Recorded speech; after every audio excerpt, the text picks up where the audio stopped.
Alright, so today we're going to be covering how to conduct due diligence on a property if you're looking to invest in Australia. Look, a lot of people charge thousands of dollars for some of this content, but I don't think that's fair because it's basically all about education. It's not a difficult process, but once you know some of the requirements or some of the red flags to look out for, it's pretty easy. So we'll go through that pretty efficiently today. We won't drag it on too long. Alright, so due diligence, a comprehensive guide. Let's get started. So just a little bit about me. I've done $50 million in property transactions over the last 2 years. I've been working, well, I should update this, it's been 4.5 years now since I started running a buyer's agency, exclusively working with property investors across Australia. Most of the clients that I work with have achieved double-digit growth over the first 12 months. Our average is actually 16%. So I think the results speak for themselves. And down the bottom there are some of the purchases that we've made in the past, some in Victoria, now that it's starting to heat up in 2026, and some from Queensland over the past few years.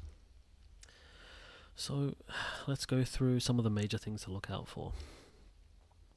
So, number one, proximity to commission housing and rough pockets. Obviously, you can ask the property manager, you can ask the real estate agent, but it's best to have someone you trust to be on the ground or yourself to be on the ground there, because sometimes the real estate agent will present a property to you off market, exclusive, but then if you speak to the locals, you'll find out that it is a rough pocket, and if you are going to actually buy that, you probably want to get a discount anyways.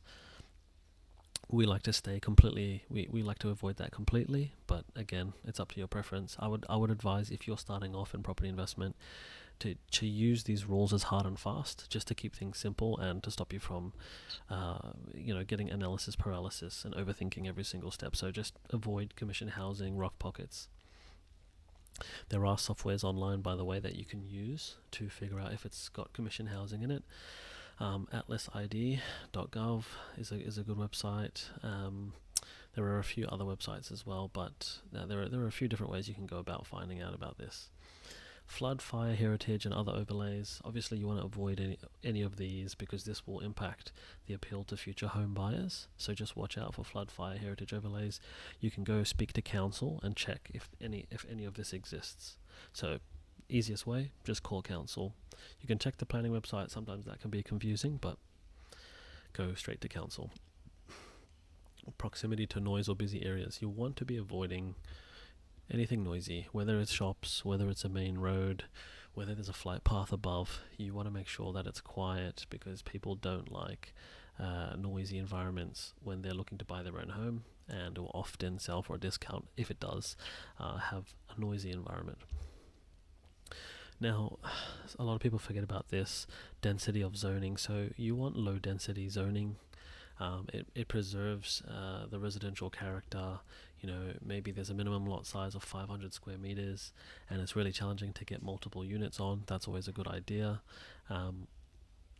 If, for example, you're buying in a high density zoning, someone could literally put up like a 3-story building next to you, or a massive block of townhouses, and that can impact the owner-occupier appeal. Soil quality is also something that you can check with council. What this means is that, for example, there can be soil that gives movement, and this leads to structural issues. So call council again, speak to the town planner, see if there are any issues in the area.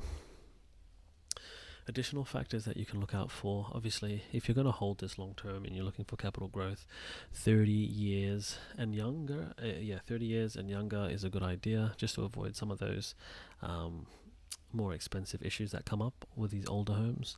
Slope of the land, look, you want to be targeting relatively flat, and this will make sure that it appeals to the widest range of buyers later down the track, including developers. Now, land value. Now, when you're buying an investment property, it's always ideal to have the land be worth more than the actual building value, and you can find this out using Value My Land on Google. You can figure it out that way. You can call council and figure out the land value. There are plenty of websites out there. If you just Google it, plain and simply, find out the value of the land, and the rest of the value of the purchase price will be the value of the building that you're paying for. So try to make it predominantly land value, because that's what appreciates. Minimum 3 beds. Now, I would say that as a starting point, you just don't want to buy anything that is not going to appeal to a wide range of buyers later down the track. Minimum of 3 beds is a good starting point. And in regards to buying under the median, whenever you're entering an area and you're looking to invest into property, it's always a safer, smarter option to buy below the typical price or the median price. So let's say most properties in an area are selling for $550. If you were to secure something at $500 or $450 even, you're buying at the more affordable end of that suburb. Gives you the highest likelihood of growth, or the strongest likelihood of growth within that particular suburb, assuming that suburb has great underlying investment fundamentals. Now, target floor plan. Obviously, open plan is ideal these days, but don't discount closed floor plans as well, because you can always open them up. Obviously, you want to make sure that everything around that area, like amenities, schools, shopping centres, public transport, it should be accessible. Otherwise, people won't want to live there.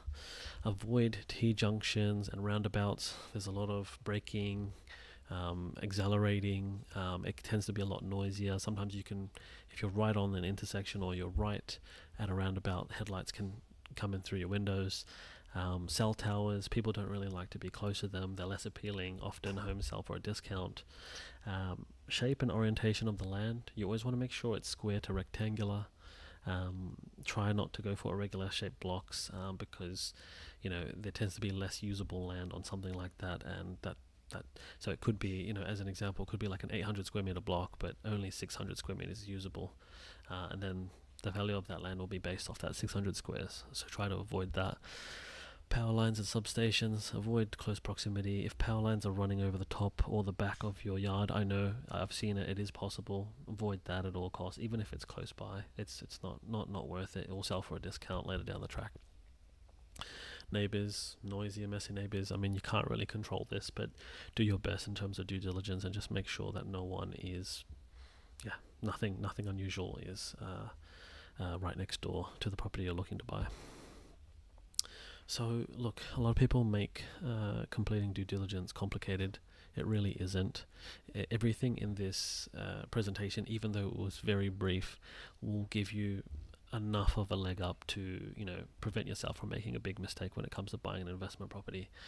It's always nice to go and visit the property yourself. It's not necessary, but it is always nice. And if you have someone on the ground that you trust, it's always good. Even though going through these checkpoints, going through all the data is a fantastic idea, it's always good to get that qualitative input by just going and experiencing the area, or having someone go and have a look yourself. Anyways, so I've just put my details there in case anybody wants to reach out if they're looking to buy an investment property or even a property to live in Melbourne. But I hope that sort of helped, this very brief due diligence presentation. And thank you. See you on the next video.